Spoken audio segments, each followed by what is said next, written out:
आपने market research कैसे की और जो बिजनेस में रिस्क इन्वॉल्व हैं उनको आपने कैसे एसेस किया और anger manage, stress manage, thought process level पे क्रिकेट खेलना चाहता हूँ, क्रिकेटर बनना चाहता हूँ, जो कि हो नहीं उस पाता। समय सर आप जब कंपनी आप फॉर्म कर रहे थे कौन कौन से चैलेंजेस आपने फेस अब वो जाएगा तो सही, ये आप मान के चलिए, टिक गया तो वो बोनस है। Your best advice on the topic of hiring HR में करियर स्टार्ट हुआ तो उस टाइम आपको सर कौन से स्किल्स आपने डेवलप किए। Family has gone through lot of challenges. पढ़ाई करो, पढ़ाई करने से कुछ होगा, नहीं करोगे तो नहीं होगा।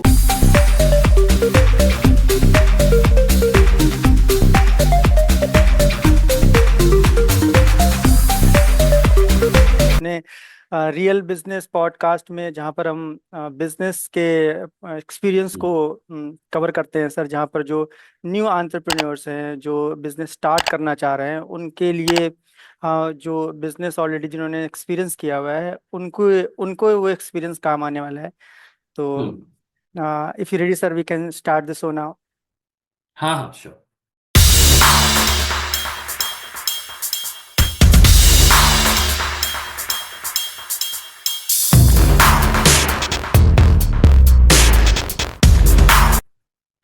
Thank you sir, thank you so much. So आज हमारे साथ जो गेस्ट हैं उनका नाम है मिस्टर रामकृष्णन पौडर और वो हमारे भारत देश के कलकत्ता शहर से रहने वाले हैं और जो करंटली अभी वो ऑस्ट्रेलिया के सिडनी शहर में गवर्नमेंट ऑफिसर हैं। साथ के साथ में उन्होंने एक कंपनी बिजनेस ओनर भी हैं जो डोमिक क्रिकेट के नाम से कंपनी फॉर्म हुई और उनके बहुत सारे एक्सपीरियंस जो उन्होंने senior as a senior HR India से उन्होंने अपना करियर स्टार्ट किया और आज वो एक बहुत ही सक्सेस पर्सनैलिटी है जो ऑस्ट्रेलिया कंट्री के अंदर एक गवर्नमेंट ऑफिसर के रूप में कार्यरत है।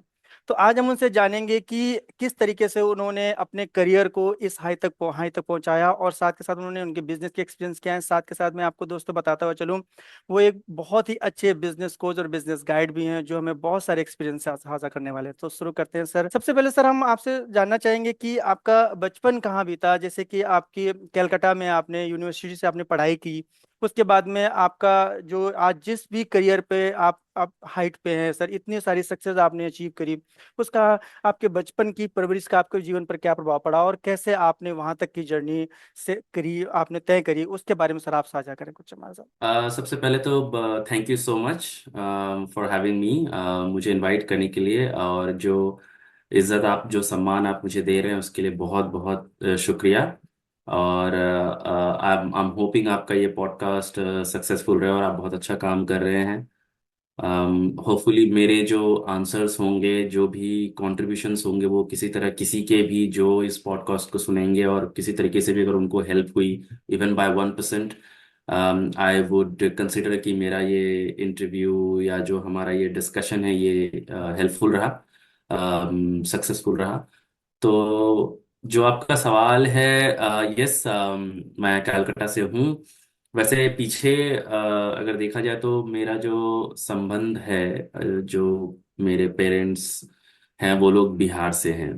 And then obviously my father, who believed that he wants to get into some better education and better lifestyle, then he moved to a metropolitan city which is Calcutta. इससे कहने का मतलब ये नहीं है कि बिहार में अच्छी लाइफस्टाइल नहीं है, मेरा बिल्कुल ये कहने का मतलब नहीं है। बट उस टाइम पे जितनी उनको समझ हुई, उन्होंने जो बेस्ट डिसीजन अपने फैमिली के लिए समझा उन्होंने वो लिया और वो कलकत्ता आए और वहाँ पे उन्होंने अपनी जो है शुरुआत की। तो दैट्स हाउ लाइक मेरा कनेक्शन बिहार से भी है। But because I was born and immediately move to Calcutta in a very very at very very small age. तो कनेक्शन है, रूट है, बट फिर भी मैं कहूँगा कि Bengal is the place, Calcutta is the place जहाँ पे मैंने अपना मैक्सिमम टाइम बिताया है। तो एक अलग ही स्पेशल कनेक्शन है उस जगह से। तो बहुत ही सामान्य जीवन। जो परिवार है मेरा, मेरे पिताजी शिक्षक, और काफ़ी अनुशासन और रहता है कि भाई आप ये समय पे ये कर सकते हो, ये नहीं कर सकते, ये पढ़ाई करना है, पढ़ाई पे ध्यान देना है, ये सब चीज़ था। आजकल की तरह नहीं जहाँ पे पेरेंट्स काफ़ी ओपन रहते हैं कि भाई बच्चा जो करना चाहे वो करेगा।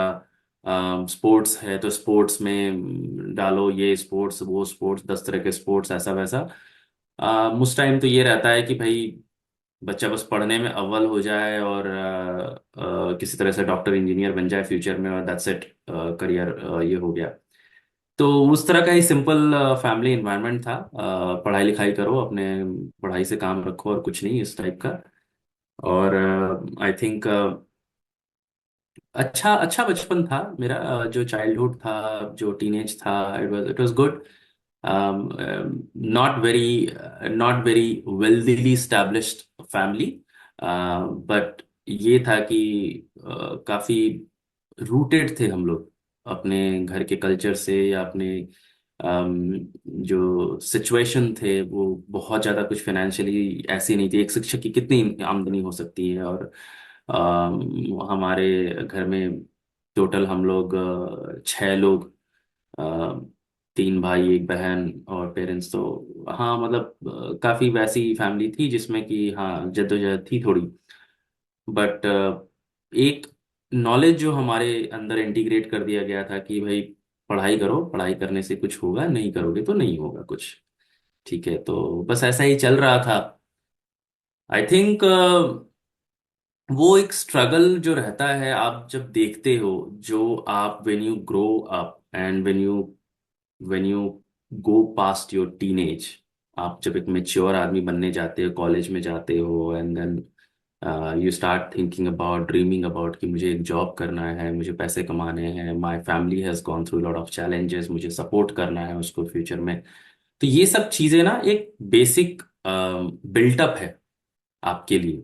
वो आपको बहुत मदद करती है। आप हर स्टेज पे ना इमेच्योर होते हो, आप कुछ सोचते हो, but everything has got a role to play. तो जैसे जैसे आप आगे बढ़ते हो, वैसे वैसे ये सारी चीजें आपको सपोर्ट करती है फ्यूचर के डिसीजन मेकिंग में। तो ऐसा ही कुछ मेरे साथ भी हुआ। I think this is not very unique. ऐसे कुछ रहा मेरे साथ भी। और my any future decisions was were a kind of combination of all that thing which happened in the past। कैसा लाइफस्टाइल, फाइनेंशियल क्राइसिस, सब कुछ अवेलेबल नहीं होना, ये सब चीज के ऊपर रहा। तो I think a normal child, normal sort of family background. Sir आपका जब एचआर में करियर स्टार्ट हुआ तो उस टाइम आपकी सर कौन से स्किल्स आपने डेवलप की, और किसी को क्या एडवाइस देना चाहेंगे किसी के लिए, वो किस तरीके से, अगर कोई इस फील्ड में करियर देखता है तो किस तरीके के स्किल्स उससे रिक्वायर्ड होंगे और कैसे बिल्ड कर सकता है? Very good question Dharmendra. पहला पहला चीज मैं क्लैरिफाई करूंगा, which is not a part of your question, but I would like to clarify कि इंडिया में ये काफी माना जाता है कि एचआर फील्ड जो है ये लड़कियों का सब्जेक्ट है और लड़कियों का फील्ड है। ये जो मिथ है, ये जो एक तरीके से सोच है, आई थिंक इसको तोड़ना बहुत जरूरी है। जो स्किल सेट मैंने उस टाइम पे फील किया वो ये था कि मुझे कॉन्वर्सेशन करना अच्छा लगता है, कंस्ट्रक्टिव कॉन्वर्सेशन करना अच्छा लगता है। वो एक अच्छी स्किल होती है। इंग्लिश में बात करना है वो एक बात की बात है। पहले जो ये कॉन्वर्सेशन करने की जो एक वो होती है, चाह होती है, वो that is free of any any language. वो आपके अंदर थॉट्स होते हैं ना, वो थॉट्स जनरेट करता है आपके। तो आपके वो थॉट्स ऐसे होते हैं बाय बाय या तो बाय डिफॉल्ट बोल लीजिए, या आपके जो सरकमस्टांसेस तो नहीं कहूंगा, ये कहूंगा कि जो आपकी फैमिली फ्रेंड्स इस तरह की चीजें होती हैं, आपके अंदर वो स्किल डेवलप होता है। जैसे मेरे पिताजी शिक्षक हैं, तो उन्होंने, उनका एक जीन होगा मेरे अंदर में कि उनको पढ़ाना है, तो ऑब्वियसली उनको कन्वर्सेशन करना है, उनको बताना है कि सामने वाला अच्छे समझ सके। तो he is been a good communicator, is been a very good orator as well. तो वो तरीके के जीन शायद मेरे अंदर हैं। तो I like to converse with people, talk to people. और बाकी स्किल्स तो मेरे एमबीए के दौरान मैंने जब पढ़ाई करना शुरू किया तो इंटरेस्टिंग लगा मुझे कि हाँ भाई, आप अगर आप रिक्रूट करते हो तो you are making a change in somebody's life. Right. आप इंटरव्यू लेते हो, किसी को क्वालिफाई या डिस्क्वालीफाई करते हो, and you are bringing right talent to the company. So इसका मतलब आप कंपनी की मदद भी कर रहे हो। जब आप परफॉर्मेंस एवेल्यूएशन करते हो किसी का, तो आप एक्चुअली एक डायरेक्शन देते हो कि भाई ये आपका परफॉर्मेंस इस जगह पे स्तर पे नहीं है, आपको यहाँ करना है, या स्तर पे है, आप इसे और अच्छा कर सकते हो। तो जो हमने पढ़ा एमबीए के टाइम में, और जो मुझे समझ में आया, मुझे लगा कि I I could do better, I can excel my career in this field, और वहां से मुझे कॉन्फिडेंस आया। बट स्किल की अगर बात करें तो कम्युनिकेशन एक बहुत अच्छा स्किल है, इंपॉर्टेंट स्किल है इसके लिए। थोड़ा सा एनालिटिकल ब्रेन भी होना चाहिए। चीजों को क्या सही है क्या गलत समझने की थोड़ी सी एक पावर हो तो और इसमें ना सोने पे सुहागा जिसको कहते हैं वो चीज हो जाती है। तो आई थिंक उसके बाद तो खैर आपको विद्या लेनी पड़ती है किताबों से, और आपके जो गुरुजन होते हैं जो आपको बताते हैं सिखाते हैं, and then you jump into the actual corporate field with all those experience जो आप पढ़े लिखे हो, एंड देन आप गलतियां करते हैं और सीखते हैं और इस हिसाब से करते हैं। तो I think these were the skills which help me to decide कि मैं एचआर में जाऊं। Right sir. सर मुझे लगता है कि बहुत अच्छा आपने हमारे साथ साझा करा कि जब आप हम एक कंपनी में एक as a HR role play करते हैं तो जो ये मेल या फीमेल या गर्ल्स या बॉय का जो फील्ड का बाइफरकेशन हो रखा है इसको जरूर हटाने की जरूरत है। और ये सर आपने बहुत अच्छी बात कही कि जब हम एक हायरिंग के लिए काम करते हैं तो एक कंपनी को एक बहुत बड़ी वैल्यू ऐड कर रहे होते हैं उसके लिए टैलेंट को हायर करके देते हुए हैं। सर हम आपके एक्सपीरियंस से जानना चाहेंगे कि जो हमारे न्यू एंटरप्रेन्योर्स हैं उनके लिए how to hire great team, your best advice on the topic of hiring. I think वो जो आप अगर हमारे साथ साझा करें तो ये बहुत हेल्पफुल होगा हमारे न्यू एंटरप्रेन्योर लिसनर्स के लिए भी कि एक हम उनसे ये आपसे अगर एक्सपीरियंस मिलता है कि हायरिंग पे टॉपिक में किस तरीके से हायर करना चाहिए, क्योंकि विनिंग टीम ही एक कंपनी को सक्सेस बनाने में बहुत बड़ा रोल प्ले करती है। ये एक बहुत ही डिबेटेबल टॉपिक और क्वेश्चन है धर्मेंद्र, क्योंकि पता नहीं इसका, मुझे ऐसा लगता है and I might be completely wrong, क्योंकि अ, मेरे से भी और भी नॉलेजेबल लोग हैं दुनिया में जो कहेंगे नहीं शायद ये जो कह रहा है ये इतना सही नहीं कह रहा है, बट मेरा ये मानना है और जितना एक्सपीरियंस मुझे हुआ उसके हिसाब से मुझे ये लगता है कि आई थिंक एक एंटरप्रेन्योर जब सोचता है कि मुझे अपने टीम के लिए या कंपनी के लिए लोग हायर करने हैं, तो उनकी कोशिश होती है कि वो बेस्ट ऑफ बेस्ट मार्केट से ढूंढ के निकाले और हायर करे, राइट। बट ये जो रिलेशनशिप डेवलप होता है ना एक आने वाला कंपनी में और आप हैं, तो ये एक बोथ वे कम्युनिकेशन और बोथ वे रिलेशनशिप होता है। आप क्या दे रहे हैं उसको, और आप जो आप उससे एक्सपेक्ट कर रहे हैं उसके बदले में आप क्या दे रहे हैं, और वो जो आपको देने वाला है जो जिसको आप हायर करें देने वाला है उसका आप फायदा कैसे नॉन एक्सप्लॉयटेशन वे में उठा सकते हैं, सबसे बड़ी चीज। और दूसरी चीज, आप उसको बदले में अगेन क्या ग्रोथ और डेवलपमेंट दे सकते हैं, number one. Right. Number two, आप एज एन एंटरप्रेन्योर आपको ये मान के चलना पड़ेगा कि किसी भी स्किल को आप किसी भी कीमत पे जब आप ले रहे हैं, सपोज आप ये मान के चलिए कि वो बंदा हो सकता है कि आपसे बेटर अपॉर्चुनिटी कोई और देगा तो वो वहां जाएगा, और इसको आप एक्सेप्ट करिए, ठीक है। समटाइम्स ये एक बहुत ही कॉम्प्लेक्स सिचुएशन क्रिएट हो जाता है और विद इन ऑर्गेनाइजेशंस में, और जब बंदा छोड़ना चाहता है अपने करियर ग्रोथ के पर्सपेक्टिव से, तो वो एक सवाल खड़ा करता है कि बंदा जो है समटाइम्स कंपनी नहीं छोड़ता है, वो अपने मैनेजर को छोड़ता है।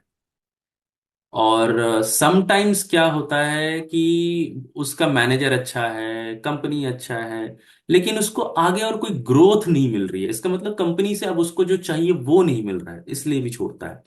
तो एंटरप्रेन्योर को ये एक स्ट्रैटेजी बनानी पड़ेगी, एक एक साइकिल, लाइफ साइकिल बनानी पड़ेगी कोई स्किल हायर करने के लिए, कि भाई मेरी इतनी बड़ी कंपनी है और बहुत रियलिस्टिकली सोचना पड़ेगा कि मैं इस लेवल के बंदे को हायर कर सकता हूं, इसको अफोर्ड कर सकता हूं, मेरे पास उसको देने के लिए ये स्किल्स है। पैसे की बात तो सेकेंडरी होती है, क्योंकि आजकल जब स्किल भी आता है ना, स्किल्ड प्रोफेशनल जब आता है ऑर्गेनाइजेशन में, तो वो भी पैसा देखता है, बट उससे पहले वो ये देखता है कि मैं ऐसे सीखूंगा क्या, और वो जाएगा तो सही। ये आप मान के चलिए टिक गया तो वो बोनस है आपके लिए, लेकिन वो जाएगा तो सही। और इस चीज को मानने के लिए कि भाई क्या मैं उसको दे सकता हूं, तो ये बहुत रियलिस्टिक एनालिसिस आपको करना चाहिए अपने लेवल पे, एट ऑर्गेनाइजेशन लेवल पे। उसके बाद आप मार्केट में जंप करें, और जो आपका रिक्रूटर है या टैलेंट पर्सन है आप उसको साफ साफ उसको हिदायत दीजिए और थोड़ा फ्री हैंड दीजिए कि हाँ मार्केट से वो टैलेंट ढूंढे, ये हम उसको प्रोवाइड करेंगे, ये हम उसको दे सकते हैं, अगले 5 साल में उसके करियर को हम यहां तक पहुंचा सकते हैं। अब आप जाओ मार्केट में ढूंढो और be very honest and true to that person and then bring it. बहुत अच्छी सर टिप्स हमारे साथ साझा करी आपने। और ये बहुत अच्छी बात कही कि जो एक एंटरप्रेन्योर है, अगर वो हायरिंग टीम को एक ग्रोथ के साथ में, उनको से पैसे के साथ साथ में अगर ग्रोथ को ऑफर करने की बात एक हायरिंग टीम को बता देती है, तो उसके साथ में उनको फ्री होल्ड छोड़ती है कि आप मार्केट से बेस्ट टैलेंट्स को आप हमारे लिए, हमारी कंपनी के लिए आप हायर करें, ताकि वो खुद एक इंडिपेंडेंट डिसीजन ले सकें उस चीज़ में। और मुझे लगता है सर ये आपने बहुत ही ग्रेट एडवाइस करी सर। हम सर जानना चाहेंगे आपसे, जब आपने डोमिनिक ब्रांड बनाया जो स्पोर्ट्स कंपनीज के, स्पोर्ट्स के लिए, स्पोर्ट्स फील्ड में जो आपके प्रोडक्ट्स बनाती थी, उस समय सर आप जब कंपनी आप फॉर्म कर रहे थे, कौन कौन से चैलेंजेस आपने फेस करे और कैसे सर आइडिया आया इस फील्ड से में आपको बिजनेस में शुरुआत करने में कौन से डिफिकल्टीज आए और उनको कैसे हैंडल किया आपने, जो कि आने वाले जो हमारे नए एंटरप्रेन्योर जो हमारे लिसनर्स हैं उनको हेल्प मिल सके एक नए बिजनेस को फाउंड करने में, या ऑलरेडी बिजनेस में हैं तो उनको वहां के उस चैलेंजेस को टैकल करने में। The first part of your question, जिसमें कि मैंने क्या क्या चैलेंजेस फेस किए और ये आइडिया कैसे आया। तो मैं खुद, अब जब से इंडिया में हर छोटा बच्चा, टीनेज, हर कोई क्रिकेट खेलता है, मतलब इट्स अ क्रिकेटिंग नेशन। तो मैं भी, I was one of them, मतलब मैं बहुत क्रिकेट खेलता था। और काफी टाइम भी स्पेंड करता था क्रिकेटिंग इन्वायरमेंट में। तो ये सब था मेरे साथ, और पता नहीं मेरे दिमाग में थी एक टाइम पे कि हाँ मैं एक लेवल पे क्रिकेट खेलना चाहता हूँ, क्रिकेटर बनना चाहता हूँ, जो कि हो नहीं पाया। उसके बहुत सारे प्रैक्टिकल रीजंस रहे हैं, और आज मैं उसको देखता हूँ पलट के। पहले तो मुझे फ्रस्ट्रेशन होती थी, बट आज मैं पलट के देखता हूँ तो हाँ, ये बहुत ही वैलिड प्रॉब्लम्स थी उस टाइम पे, जो मैं, आई वॉज इमेच्योर, मैं नहीं समझ पाता था। एनीवेज, तो जब मैं यहाँ आया, ऑस्ट्रेलिया में मैं आया 2016 में, और आते के साथ ही मैं कह सकता हूँ कि आई वॉज, या I am one of those privileged person, जिसको शायद इतनी स्ट्रगल नहीं करनी पड़ी जॉब के मामले में।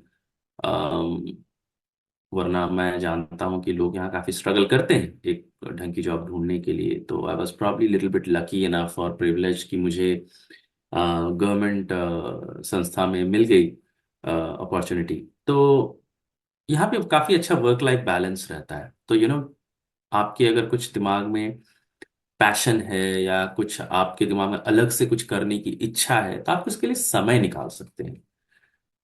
तो चूंकि क्रिकेट से मेरा एक प्यार ऑलरेडी मतलब है, और मैंने सोचना शुरू किया कि क्या कर सकता हूं मैं अलग से लाइफ में।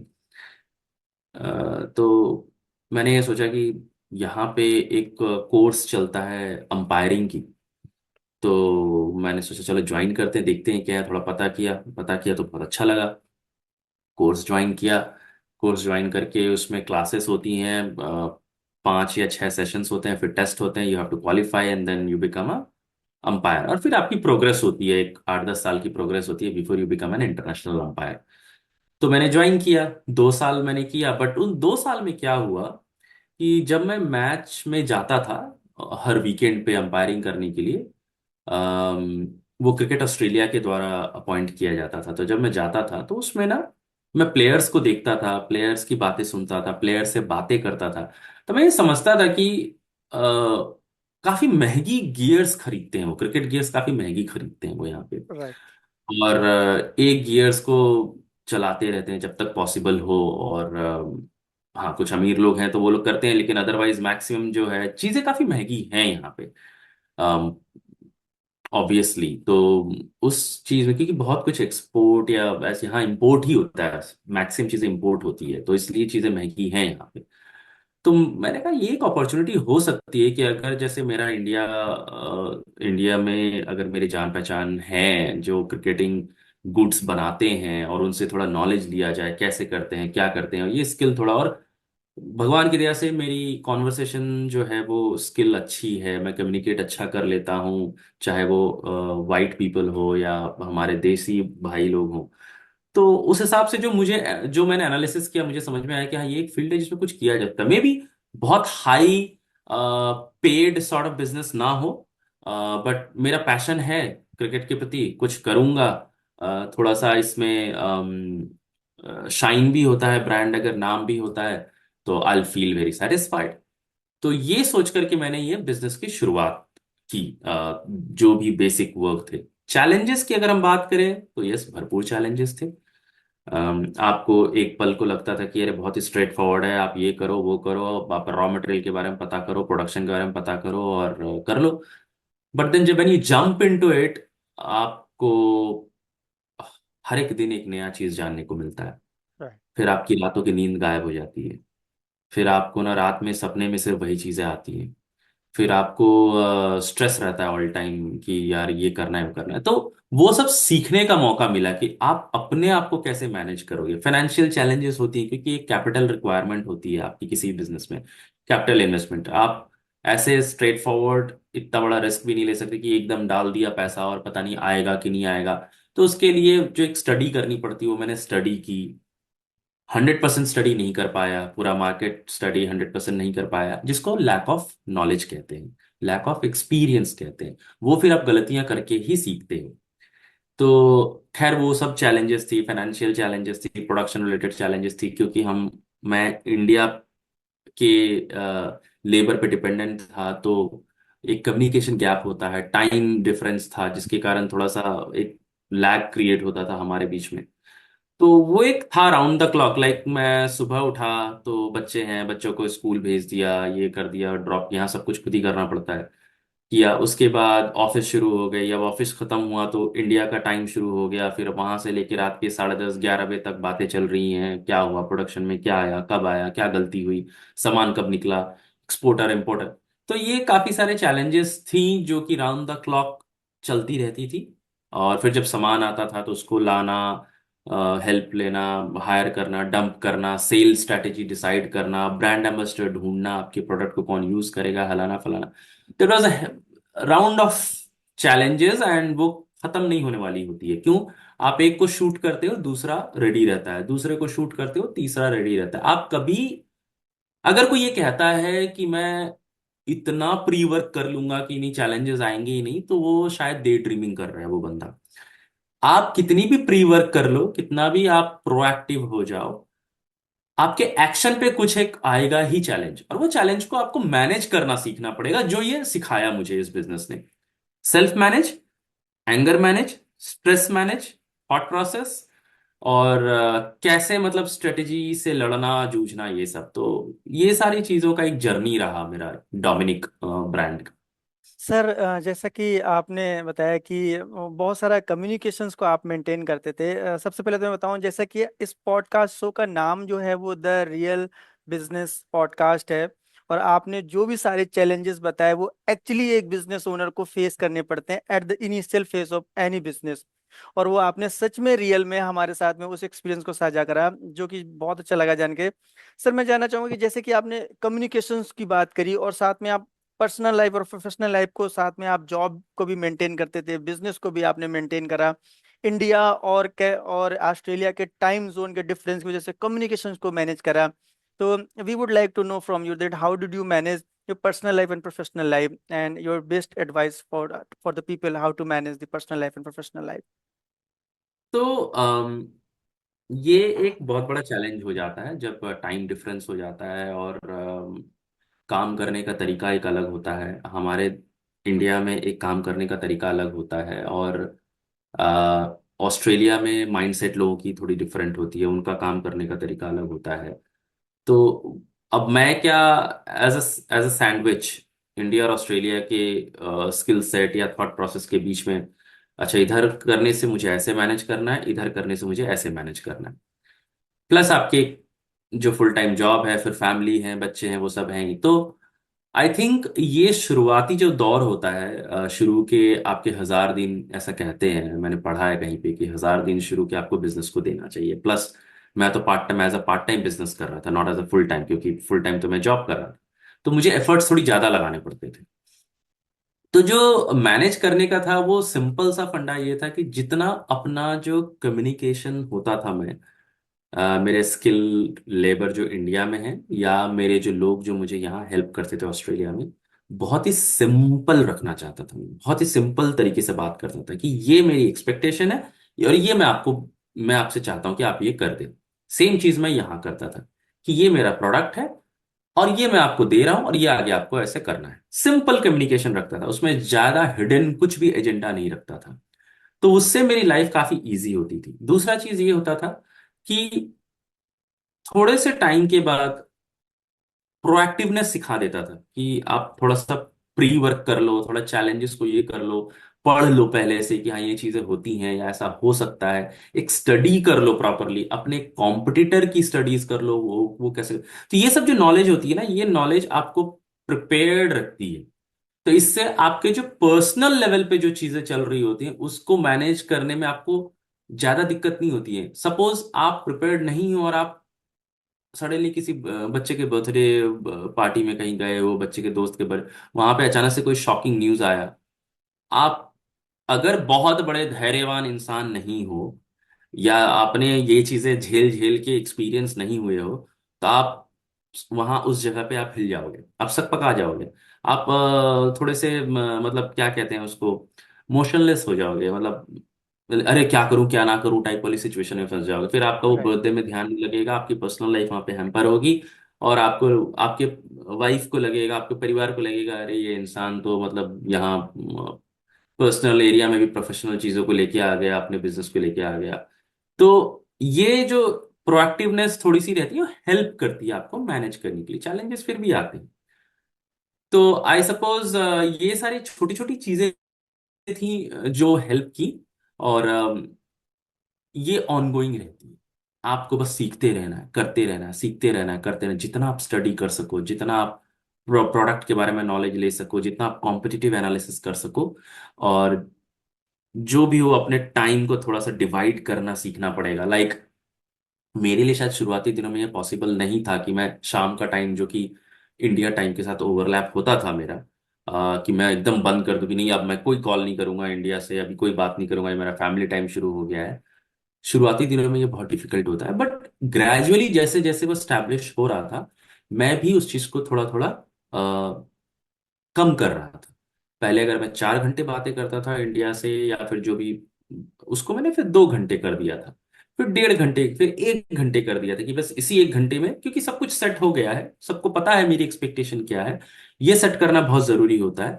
तो वो मैं 1 घंटे का टाइम रखता था कि बस जो बातें करनी इस बात दौरान कर लो। अब मेरा फैमिली टाइम शुरू हो गया। तो इस तरीके से स्लोली स्लोली आप बैलेंस वाले सिचुएशन में पहुंचते हो। इनिशियली बहुत डिफिकल्ट होता है, ये फैक्ट है। तो ये एक जर्नी रही जिसके तरह से मैं धीरे धीरे बढ़ता गया।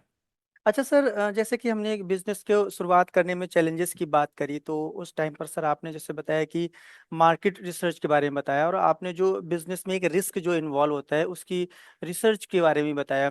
तो सर मैं जानना चाहूँगा आपने मार्केट रिसर्च कैसे की, और जो बिजनेस में रिस्क इन्वॉल्व हैं उनको आपने कैसे एसेस किया, और क्या एडवाइस देना चाहेंगे फॉर हमारे एंटरप्रेन्योर्स के लिए जो इस बिजनेस को शुरू करना चाह रहे हैं या बिजनेस में हैं, वो अपने रिस्क को कैसे एसेस करें, और मार्केट रिसर्च पे आपके टिप्स क्या है सर? बहुत ही सब्जेक्टिव सा सिचुएशन रहेगा ये, क्योंकि हर बिजनेस के रिस्क अलग होते हैं, हर बिजनेस के सिचुएशंस अलग होते हैं। जो एंटरप्रेन्योर है उसकी खुद की अपनी पर्सनल ट्रेट्स डिफरेंट होती है चीज़ों को हैंडल करने की। और उसके बिजनेस में जो सरकमस्टांसेस होंगे वो डिफरेंट होंगे। मैं अगर मेरी अपनी बात करूं कि मेरे साथ कैसा रहा और कैसे किया मैंने, तो मुझे पता था कि मुझे जितना ज्यादा I could delve into sports industry में क्या चल रहा है, उसकी स्टडीज, बड़ी बड़ी कंपनीज कौन है, मिड सेगमेंट में कंपनीज कौन है, लिटिल जो छोटे सेगमेंट है, जो स्मॉलर सेगमेंट में बॉटम ऑफ द जो लाइन है, वो कौन सी कंपनीज हैं, क्या कर रहे हैं, कैसे सामान बेच रहे हैं, क्या उनके प्रोडक्ट के बारे में लोग कहते हैं। लोग को अगर कुछ प्रॉब्लम है तो क्या प्रॉब्लम है और वो प्रॉब्लम क्यों है। क्या वो ऐसी प्रॉब्लम है जो सबके साथ है और कोई सॉल्व नहीं कर पा रहा है। प्लस ये बहुत जरूरी है, इन सब चीजों या रिस्क रिस्क तक पहुंचने से पहले, आप जब किसी बिजनेस को शुरू करते हैं एज एन एंटरप्रेन्योर, आप बेसिक सा चीज जरूर सोचिए कि what problem are you going to solve by launching your business. Right. अगर आप कुछ सोल्यूशन नहीं कर पा रहे हैं, आप इसको यूएसपी भी बोल सकते हैं अपने बिजनेस का, बट अगर आप प्रॉब्लम सॉल्व नहीं कर रहे हैं, तो आप भेड़ चाल चल रहे हैं। आप उसी भीड़ में हैं। That's not a sustainable business. फिर उस बिजनेस में क्या होगा कि जो सभी चीजें कर रहे हैं आप भी वही कर रहे हैं, फिर एक टाइम आएगा जब आप सिर्फ पैसे के ऊपर, मतलब प्राइसिंग के ऊपर आप compete करेंगे। कोई $10 में बेच रहा है तो आप $5 में बेच करके कस्टमर लेना चाहेंगे, but you are no more unique in the market, और वो सस्टेनेबल ऑप्शन नहीं होता है। तो आपको you have to have some sort of solution which you are bringing it for the customer in the same product. तो वो तो रहना ही पड़ेगा before you reach to the risk analysis. अब जब रिस्क एनालिसिस करते हो आपने चलो सेट कर लिया बिजनेस, हाँ मुझे बिजनेस करना है, as per me this is the unique sell proposition you are adding it to your business, और वैल्यू ऐड कर रहे हैं। देन आप रिस्क के बारे में बात कीजिए कि मैं जो यूनिकनेस लाने की कोशिश कर रहा हूं, मुझे क्या रिस्क, मेरे प्रोडक्ट को क्या रिस्क है, इसकी लाइफ साइकिल कितनी रहेगी, जो कॉम्पिटिटर्स हैं उन्होंने इस चीज के बारे में क्यों नहीं सोचा, क्या किसी ने सोचा भी है, पास्ट में कोई हुआ है, फ्यूचर फ्यूचर के बारे में कोई कुछ बात कर रहा है कि क्या होने वाला है। तो आपको पास्ट में क्या हुआ क्या नहीं हुआ, प्रेजेंट में क्या चल रहा है, और फ्यूचर के बारे में कोई बात कर रहा है कि नहीं कर रहा है, इन तीनों चीजों के ऊपर आपको इंटरनेट वरदान है, स्टडीज आपको करनी पड़ेगी। टॉप सेगमेंट की कंपनीज, मिड सेगमेंट की कंपनीज और लो सेगमेंट की कंपनीज, सबके बारे में क्या कर रहे हैं।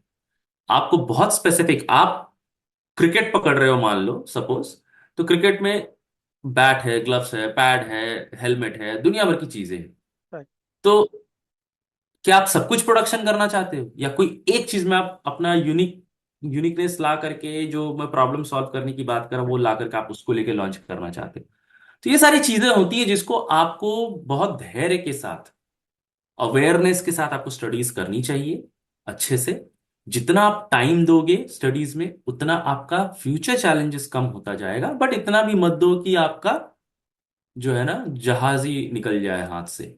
आप वो मत करो, फिर बैलेंस अप्रोच में आप करो, एंड देन आपको कूदना पड़ेगा। आप कूदोगे तभी जाकर के ही आपको पता चलेगा कि क्या प्रॉब्लम है। कुछ कुछ चीजें ऐसी होती हैं, आप सब किनारे पे बैठ करके आप नहीं कर सकते। तो राइट। इस तरह के रिस्क वगैरह आई वुड से इन्वॉल्व थे, और उसको मैंने इसी तरीके से जितना ज्यादा स्टडीज हो करके और एक टाइम पे मैंने डिसीजन लिया कि no I have to just start, और स्टार्ट करके फिर जो आएगा उसको मैं वैसे हैंडल करूंगा। तो इस तरह की चीजें थी मेरे साथ। Right sir. और सर हम एक चीज़, हमारे जो प्रीवियस गेस्ट थे उन्होंने एक बात बहुत अच्छी सी उन्होंने डिस्क्लोज करी थी, जो चीज़ को आपने भी सर अनलॉक किया कि हमारे साथ में जो रिसर्च में हम जितना टाइम दे सकते हैं उस रिसर्च को बहुत ही प्रोएक्टिवली करना चाहिए, जो हमारे बिजनेस के रिस्कों को कम कर सकता है। सर मैं आपसे जानना चाहूँगा कि जैसे कि आज की डेट में जब हम किसी बिजनेस को बड़ा बिजनेस बनाना चाहते हैं या उसको एक्सपेंड करना चाहते हैं, वहाँ पर हमें को फाउंडर या पार्टनर की ज़रूरत पड़ती है।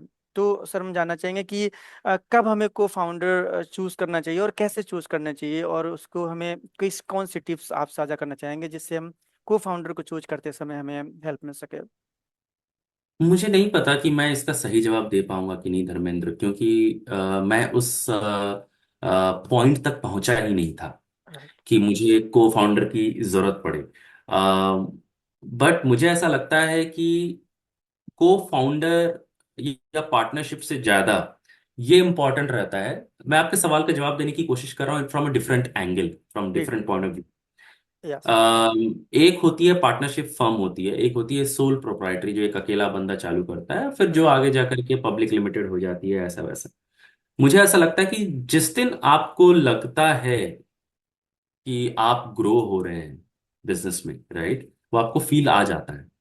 जब आप टाइम स्पेंड करते हो बिजनेस में कुछ साल, आपको फील आ जाता है कि अब मेरे पास टाइम नहीं निकल पा रहा है, I have to expand. Right. ठीक है, वो फील आ जाता है। ये बोलना बड़ा मुश्किल है, ये कैलकुलेशन नहीं होती, ये एक टाइम होता है जो आप देखते हो, अपने प्रॉफिट एंड लॉसेस देखते हो, आप बैलेंस शीट्स देखते हो, फाइनेंशियल नंबर्स देखते हो, और आपको दिखता है कि मार्केटिंग अपॉर्चुनिटी अभी भी है, अभी भी मैं और प्रोडक्ट्स मेरे डिमांड है, वो डिमांड और सप्लाई का आपको खुद को फील आता है आपके प्रोडक्ट का। राइट। जब वो चीजें आती है ना, तो आपको एक्सपैंड करना चाहिए। That's the best time I would say. तभी आपको एक्सपैंड करना चाहिए। क्रिएटेड और जब ओपिनियंस। आपको एक्सपैंड करना चाहिए, उसका मतलब ये मैं नहीं समझता हूं कि आपको एक को फाउंडर चाहिए या को पार्टनर चाहिए। मुझे ऐसा लगता है उस टाइम पे आपको अपनी रिस्पॉन्सिबिलिटी डिवाइड करनी चाहिए। मुझे ऐसा लगता है then you should have someone under you या विथ यू, जिसे जैसा भी बोल लीजिए, जो आपके जैसा सोचे, जो आपने विजन सेट किया था कुछ सालों पहले या जब आपने ये कंपनी शुरू की थी, उसको समझे, और वो बंदा आपकी तरह सोचे, फिर आपके साथ अपना सोच भी डाले, और उसको और बेहतर ले जाने लायक जो है ना, जो सोच होती है वो कुछ प्रोड्यूस करे, तभी मजा आता है। उसको फिर आप को फाउंडर बना लीजिए, आप पार्टनर बना लीजिए, या अपने अंडर रख लीजिए, या आप उसको हाथ में सौंप दीजिए और साथ में जर्नी ट्रैवल कीजिए। अ, सब चीजें हैं। तो वो एक टाइम आता है जब आपको फील हो जाता है, और तभी आपको रिस्पॉन्सिबिलिटी लेट गो करनी चाहिए कि अब मैं डिवाइड कर रहा हूं, ताकि हम मिल के काम करेंगे और हम ज्यादा काम करेंगे। राइट। और अपने अंदर सब कुछ कंट्रोल ऐसे पकड़ के नहीं रखना चाहिए। ये जब आपने करना शुरू किया, तो आपने किसी का गला घोटना शुरू कर दिया, जिसके साथ भी आप काम कर रहे हैं ना। वो इसके इसको समझाने के बहुत अलग अलग तरीके हैं, बट हाँ, आप सफोकेशन वाला एनवायरनमेंट क्रिएट कर देंगे, आप वो मत कीजिए। Let people make some decision. आप अपने रिस्पॉन्स पे, वो भी गलतियां करके सीखेंगे। आपने अपने विजन क्लियर किया, आपने भी तो गलतियां करके सीखी, तो उनको भी गलतियां करने दो, अपॉर्चुनिटी दो, सीखेंगे। आप गाइडेंस के लिए हो ना, करो, बढ़ो आगे, और अपने निर्देश देते रहो, और साथ में उनकी भी सुनो। वो अगर आपके नेक्स्ट जनरेशन के लोग हैं, तो वो शायद मॉडर्न ज्यादा होंगे, या हो सकता है आपसे ज्यादा फ्यूचर प्रोटेक्ट कर पा रहे हैं, या चैलेंजेस मॉडर्न डे में कैसे होते हैं वो देख पा रहे हैं, जो आप शायद ना देख पा रहे होंगे। आप ये मानिए ना मानिए, अगर मैं जिस एज ग्रुप में फॉल करता हूं, और मेरे बाद की जो जनरेशन होगी, वो उनका देखने का नजरिया, मैं बेहतर या बेहतर नहीं है नहीं कहूंगा, डिफरेंट होगा। डिफरेंट और होगा हो सक डेफिनेटली। और डिफरेंट होगा, और हो सकता है कि मुझे उनके साथ एडजस्ट करने की ज्यादा जरूरत पड़ेगी, बजाय वो हमारे साथ ज्यादा एडजस्ट करे। राइट। आगे बढ़ना, तो आई थिंक ये इस तरीके का कुछ अप्रोच लेकर के अगर आप चले, तो I am sure that is the right time when you felt कि अब मुझे रिस्पॉन्सिबिलिटी डिवाइड करनी है, और that is the way you should take it forward from there. ये मेरा सजेशन रहेगा। राइट। राम सर, हम जानना चाहेंगे आपसे, आप नए उद्यमियों को क्या सलाह देना चाहेंगे जो। Patience is the key. अगर आप इतने इंथुजियास्ट हैं, इतने पैशनेट हैं किसी चीज को लेकर के, जिसको लेकर के आप काम शुरू करना चाहते हैं, तो सबसे पहला चीज, आपको बहुत पेशेंस रखना पड़ेगा। अ, बहुत धैर्य। चीजें ओवरनाइट नहीं होती हैं। चीजों में टाइम लगता है।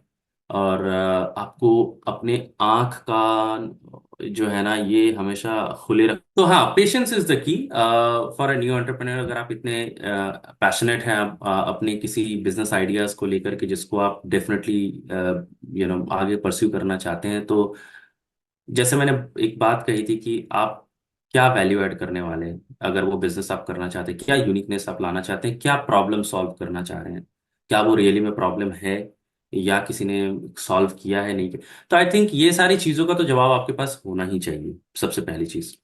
दूसरी चीज, आप जितना ज्यादा हो सके उसके बारे में आप रिसर्च कीजिए, अपने कॉम्पिटिटिव एनालिसिस, आपके कॉम्पिटिटर्स कौन कौन से हैं, और उसकी डेफिनेटली रिसर्च कीजिए, क्या कर रहे हैं, क्यों कर रहे हैं, कैसे कर रहे हैं। कोई बुराई नहीं है। जाके एक बार किसी वहां के बंदे से बात करने में क्या हुआ, नहीं बताएगा ज्यादा से ज्यादा बिजनेस सीक्रेट, बट एक बार बात करने में राइट। कुछ नहीं।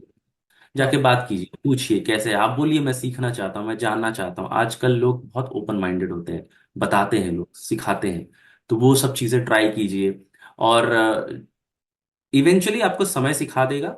लेकिन अपने पर्सनल और प्रोफेशनल लाइफ को थोड़ा धीरे धीरे आप ये स्ट्रैटेजी बना के रखिए, कैसे आप बैलेंस कीजिएगा चीजों को, क्योंकि कोई फायदा नहीं है कि आप एक चीज को पाने के लिए दूसरा चीज आप खो दें। ठीक है। तो आप उसको थोड़ा बैलेंस करने की कोशिश कीजिए। अगर आप शादीशुदा हैं, तो आप अपने पार्टनर से बैठ के खुल के बात कीजिए उस बारे में, पार्टनर को समझाइए आप क्या करना चाहते हैं, पार्टनर का वाह। सपोर्ट लीजिए। उसके बिना आई थिंक बहुत डिफिकल्ट होता है। तो ये सारी चीजें का ध्यान आप जरूर रखिए। फिनेंशियल जहां तक बातें होती हैं, फिनेंशियल का अगर मुझे जहां तक लगता है कि आपको बहुत कैलकुलेटिव रिस्क उसमें लेना चाहिए। सब चीजें एक बार में दांव पे नहीं लगानी चाहिए। और एक कहते हैं कि इंग्लिश में कहावत है, you should not put all your eggs in one basket. One basket. तो हाँ, तो इसको आपको थ्योरी में बिलीव करना चाहिए, ये चीजें बिल्कुल सही हैं। तो थोड़ा सा आप इस हिसाब से आप अपनी प्लानिंग कर सकते हैं। पढ़िए कुछ फेमस बिजनेसमैन के, वो लोग क्या कहते हैं, कैसे किए ये सब, उनके पढ़िए, रिसर्च को पढ़िए, वीडियोस देखिए, यूट्यूब वीडियोस देखिए कैसे स्ट्रैटेजी है। पढ़ करके फिर आप खुद एनालिसिस कीजिए, वो उन्होंने किया है, मुझे करना है फॉलो, जरूरी नहीं है। उन्होंने किया है, आप सुनिए, पढ़िए, देखिए, फिर अपने सिचुएशन का एनालिसिस करके डिसाइड कीजिए क्या बेस्ट है आपके लिए, और सर आप मदद मांगिए। जी सर, आपने बहुत अच्छी एडवाइस दी, और साथ में आपने टॉपिक को सर आपने डिस्कस किया फाइनेंसेस को लेकर के। तो सर हम बिल्कुल आपसे जानना चाहेंगे एक नए एंटरप्रेन्योर्स को how they can manage their finances, your best advice for them to manage the finance. अब ये थोड़ा पर्सनल सर्कमस्टांसेस वाली चीजें हो जाती हैं। अब अगर किसी के पास already set amount of money उन्होंने बचा के रखा है किसी तरीके से, तो भी मैं कहूंगा कि 100% ना इन्वेस्ट करें। राइट। एक एक ट्रायल बेसिस पे शुरू करना चाहिए, और फिर धीरे धीरे उसमें पूरा पैसा डालना चाहिए। एक ग्रेजुअल आपका प्रोग्रेशन प्लान होना चाहिए कि मैं पहला साल भर इससे ट्राई करूंगा इतना डाल करके, और ये मैं अचीव करने की कोशिश करूंगा। अगर उसका आप 80% भी अचीव कर लेते हैं, तो आप समझ रहे हैं कि आप सही रास्ते पे जा रहे हैं। 50% अचीव कर रहे हैं तो कुछ तो दिक्कत है, पहले आप उसको समझिए, फिर आप नेक्स्ट ईयर के फाइनेंशियल की डालने की कोशिश कीजिए। अगर व्यवसाय लोन वगैरह कुछ मिलता है, आपको इजीली मिलता है इंडिया में, तो आप लीजिए, मैं उसके लिए मना नहीं कर रहा हूं। बट आप ये भी ध्यान में रखिए कि उस पैसे को लौटाना भी पड़ता है। तो अगर उसको लौटाना पड़ता है, तो आप इतना तैयार रहिए, या अपना बैकअप ऐसे तैयार कीजिए कि किसी दिन अगर भगवान न करे, टचवुड, ऐसा हो कि आपका जो व्यवसाय है वो उस कठिन परिस्थिति में चला गया, और आप, तो आपके पास कुछ बैकअप उपाय होना चाहिए जो आप दे सकें, ताकि आप वाह, पीस होके आप अपने बिजनेस में ध्यान दे सके। ग्रेट ये थोड़ा सा लगता है। आपको करना चाहिए। ये बहुत ग्रेट एडवाइस की, क्योंकि जब भी हम कोई बिजनेस शुरू करते हैं तो इसकी गारंटी नहीं होती कि उसमें हम 100% सक्सेस भी हो जाते हैं। और जहाँ हम फाइनेंसिस वाले पार्ट को हम मिस कर देते हैं मैनेज करना, वहाँ पर हम अपने जब घर का पूरा धन लगा देते हैं, या हम अपने पर्सनल लाइफ का भी धन बिजनेस में लगा देते हैं, और फिर जब कोई बिजनेस सक्सेस किसी रीजन से नहीं हो पाता है, तो फिर हमारी पर्सनल लाइफ इतनी डिस्टर्ब हो जाती है जिसको वापस बैकअप करना बहुत मुश्किल हो जाता है। सर बहुत अच्छा लगा। और सर एक एक सवाल, मैं उसके बिना शायद ये शो हमारा अधूरा रह जाएगा, इसलिए हम जरूर आपसे जानना चाहेंगे, आप अपने जीवन की सफलता का श्रेय किसे देते हैं, और आप उनके बारे में क्या कहना चाहेंगे सर। ओके, बहुत अच्छा सवाल। देखिए, जो आपके जो माता पिता होते हैं ना, जिन्होंने आपको जन्म दिया है, आप उनको श्रेय दिए बिना आप कहीं नहीं जा सकते। तो उनका तो सबसे बड़ा श्रेय होता ही होता है। जो भी आपकी बेसिक एजुकेशन होती है, ये आप इनहेरिट करते हैं उनके जीन। अगर आप आज समटाइम्स कोई कोई चीज को लेकर के आप बोलते हैं ना, बाय बर्थ आप सक्षम है इसमें, तो वो इसलिए सक्षम है क्योंकि आपके अंदर उनका जीन है। तो एक वो हो गया, कहीं ना कहीं से उनका जो एक आशीर्वाद होता है, वो आपको हमेशा एक हिडन सपोर्ट देता ही है। तो वो मेरे तो हैं ही मेरे माता पिता। बट जो दूसरा श्रेय है, और वो अनडाउटेडली बहुत ही इंपॉर्टेंट है मेरे लिए, और मैं कभी उस चीज को इग्नोर नहीं कर सकता लाइफ में, वो है मेरी वाइफ। जिन्होंने मुझे, आई थिंक, जब मैं बिजनेस के बारे में सोच रहा था, तो उन्होंने मुझे बहुत सपोर्ट दिया कि हाँ, you should go head, you should try try your the thoughts what you have got. और ज्यादा से ज्यादा क्या होगा, फेल होंगे, हम अपनी पूरी कोशिश करेंगे कि हम इसमें पास हो। फेल हो गए तो हो गए, एटलीस्ट हमारे अंदर ये तो नहीं रहेगा कि हमने कोशिश नहीं की। राइट। ग्रेट। तो या, और उन्होंने मुझे कभी भी इस तरह की सिचुएशन में नहीं पड़ने दिया कि अरे अब क्या करेंगे, अब क्या करेंगे। She is very calm and composed. कभी अगर मैं स्ट्रेस्ड हूँ या कुछ चिंतित हूँ, तो हाँ ठीक है, if there is a problem there is a solution, will try and work out, if doesn't work out so will try out something else. If वो नहीं वर्कआउट करता तो कुछ करेंगे, कुछ ना कुछ तो करेंगे। सो इस तरह का एक मोरल और इमोशनल सपोर्ट हमेशा मुझे मिलता रहा, तो डेफिनेटली उसका बहुत बड़ा श्रेय जो है मेरी वाइफ को भी जाता है। Thank you so much Ram sir, आपने बहुत अच्छे एडवाइस हमारे साथ साझा करे, अपने एक्सपीरियंस भी साझा करे। और बहुत अच्छा लगा सर हमें अपना कीमती समय देने के लिए, हमारे शो में आने के लिए। Thank you. मिलते हैं सर आपको बाकी समय, बहुत जल्दी आपसे मिलेंगे। Thank you so much sir. Thank you so much Dharmendra, hopefully आप बहुत अच्छा करें, आपका पॉडकास्ट पॉडकास्ट जो है वो बहुत सक्सेसफुल हो। और मेरी सारी शुभकामनाएं आपके साथ में, and I look forward to hear some more important and nice podcast done by you. Hopefully you just shine. Thank you thank you so so much much. Sir, thank you so much for great wishes sir, thank you so much for